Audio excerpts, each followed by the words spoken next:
Hi dears, what I eat in a day பார்க்கலாமா?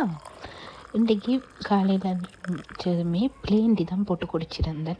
என்னோட பால் இல்லை, பால் வந்து இல்லைன்னும் அப்போ பிளேன் டீ போட்டு குடிச்சிட்டு ஆரஞ்சு உண்டு ஒரு கொஞ்சம் தலை சாப்பிட்ருந்தேன்.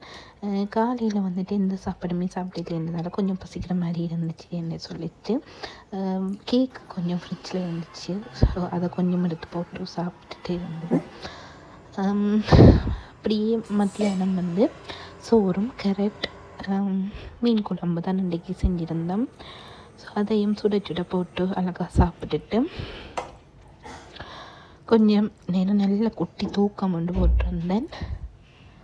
அதுக்கப்புறமா ஈவினிங் போல் இந்த ஒரு பிஸ்கெட் வந்து எனக்கு ரொம்ப ரொம்ப பிடிக்கும். ஸ்ரீலங்காவில் இருந்தீங்கன்னாலும் இங்கே ஃப்ரான்ஸ்லேயும் வந்துட்டு இந்த தமிழ் கடையில் இந்த பிஸ்கெட்டை நீங்கள் பார்க்கலாம். நைஸ் பிஸ்கெட்டுன்ட்டு எனக்கு இது ரொம்ப ரொம்ப பிடிக்கும். அந்த பிஸ்கெட் வாங்கினேன்னா அந்த பேக்கெட்டை முடிக்கிற வரைக்கும் அது வந்துட்டு எனக்கு சாப்பிட்டு கொண்டே இருக்கணும் போல் இருக்கும்.